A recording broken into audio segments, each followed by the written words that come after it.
Jean chapitre 11, verset 35. Jésus pleura. Mais pourquoi devant cette situation, Jésus peut pleurer? La Bible dit, Jésus étant que 100% homme, 100% Dieu, d'abord étant qu'homme, chaque homme devant n'importe quelle situation qui lui arrive, on a toujours tendance à pleurer. Mais pourquoi lui qui était Dieu peut-il pleurer devant cette circonstance? Est-ce qu'il était incapable? Il n'avait pas de force? Il savait que rien ne pouvait se passer? Non. Jésus savait que quelque chose devait se passer là. Mais il a d'abord pleuré parce qu'il est compatissant. Compatir, c'est avoir un sentiment de partager la souffrance avec son prochain. Et comme la Bible dit, celui qui souffre a droit à la compassion de son ami.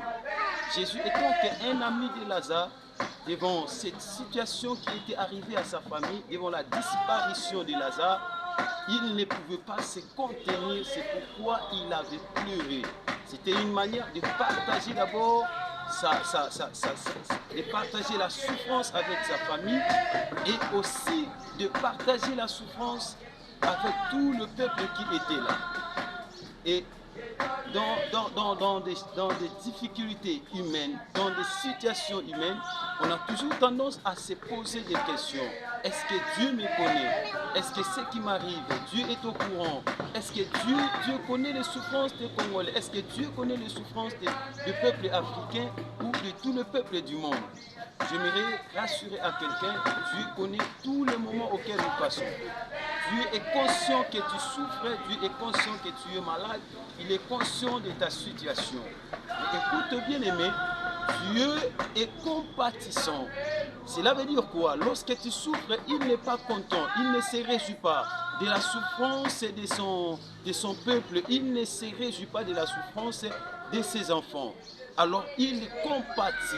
C'est-à-dire lorsque tu souffres, Dieu a aussi ces sentiments de partager les douleurs avec toi.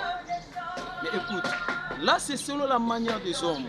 La compassion, c'est un sentiment de partager les douleurs, de partager la souffrance avec son prochain, à la manière des hommes. Mais à la manière de Dieu, la compassion ne se limite pas seulement de partager cette souffrance, de partager les douleurs. À la manière de Dieu, selon le livre d'Isaïe, chapitre 53, le verset 4 et 5, la Bible dit, il s'est chargé de nos souffrances.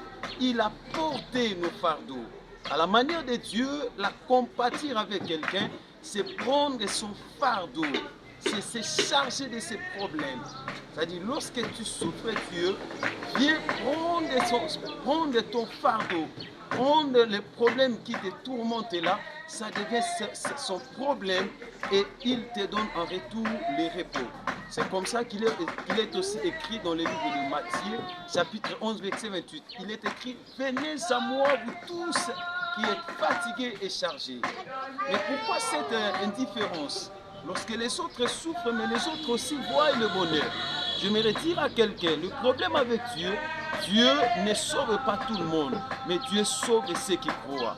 Toi qui me suis, si tu crois à ces messages, tu crois au Seigneur Jésus-Christ, comme Seigneur et Sauveur, il va compatir aussi à ta souffrance.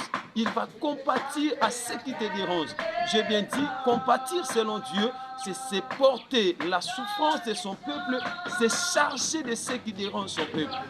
Dieu va se charger de ton problème, il va se charger de ta souffrance, il va se charger de ta maladie pour t'accorder le repos, pour te donner la guérison, pour te restaurer.